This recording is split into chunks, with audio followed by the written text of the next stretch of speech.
Hello. अब देखिए कितनी खुशी की बात है कि मनोज भाई ने कहा कि मैं और पवन से इकट्ठे बात करेंगे आप लोगों से। तो जोरदार ताली बजाइए आप सभी लोग।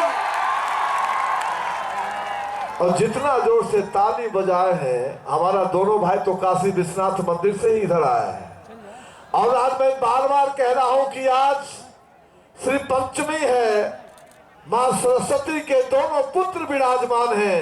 तो बोलिए बोलो सरस्वती माया की, बोलो सरस्वती माया की। तो सरस्वती पुत्र आपके सामने।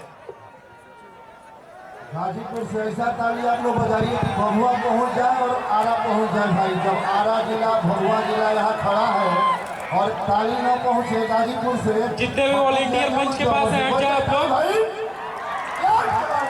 वॉलेंटियर गाजीपुर के हमारे आप लोग मंच से हटिए।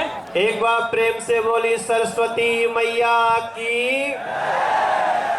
दोनों हाथ उठा के बोली शारदा महारानी की, कामाक्षा मैया की, विंध्यवासिनी मैया की।